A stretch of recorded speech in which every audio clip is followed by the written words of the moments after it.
শেষ সময়ে কেউ মেরামত করছে নৌকা, কেউ বা পুরনো জাল সেলাই করে নিচ্ছেন নতুন করে। জীবনের চাকা ঘোরাতে ২২ দিন পর নদীতে নামার অপেক্ষায় চাঁদপুরের অর্ধলক্ষাধিক জেলে। তাদের প্রত্যাশা নিষেধাজ্ঞা শেষে রূপালী ইলিশে ভরবে জেলের জাল আর মুখে ফিরবে হাসি।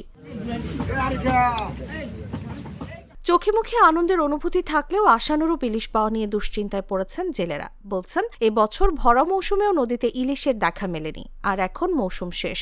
জালে কাঙ্ক্ষিত ইলিশ না পেলে কষ্টের পাল্লা ভারী হবে। সরকার অভিযান দিয়েছে, আমরা অভিযান পুরোপুরি পালন করছি, কিন্তু কিছু নতুন জেলে আছে যারা ওই অভিযান ছাড়া জাল পায় না। ওরা ওই রাইতে ফাঁড়ির পুলিশের টাকা দিয়ে জাল পায় পুরা গাঙ্গের মাছ ধরা হয়ে গেছে কাছাকাছি, মানে মাছ নাই বলতে আছে। চাঁদপুরের পদ্মা মেঘনা নদী সহ দেশের বিভিন্ন নদীতে ৪ অক্টোবর থেকে শুরু হয়েছিল ২২ দিনের ইলিশ আহরণ নিষেধাজ্ঞা।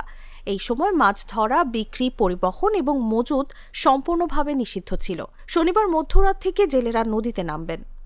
২২ দিন আমরা নদীতে যাই নেই, জালের দেনা ফেনা করে কিস্তি উড়ে জাল করছি।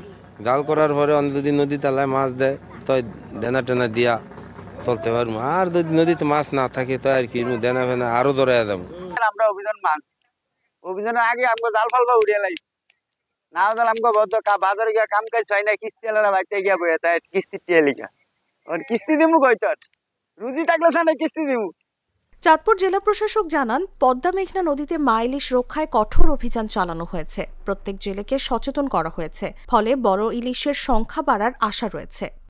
চাঁদপুর জেলাতে আমাদের মা ইলিশ রক্ষা অভিযানটা যথেষ্ট ভালোভাবে সফল হয়েছে। যদিও কিছু বাংলাদেশের অন্যান্য জেলাগুলোতে কিছু বিচ্ছিন্ন ঘটনা ঘটেছে, কিন্তু সেই তুলনায় চাঁদপুরে খুব বেশি বিচ্ছিন্ন ঘটনা নাই।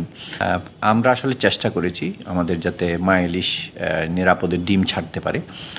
এইবার যদি মা ইলিশ যদি তার ডিমগুলো যেভাবে ছেড়েছে নদীতে, এটা যদি সঠিকভাবে জাটকাগুলো বড় হতে পারে, ইলিশের উৎপাদন বাড়বে বলে আমরা আশা করছি।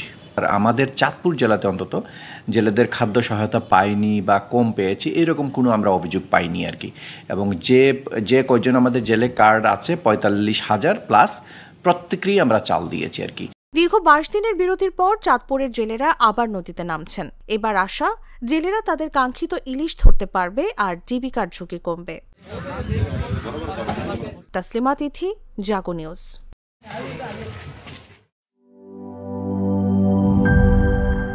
বান্ডেল থাকলে প্রতি সেনমানিতে টাকা বাঁচবে। বিকাশ সেনমানি বান্ডেল কিনে জিতুন প্রতি লেনদেনে।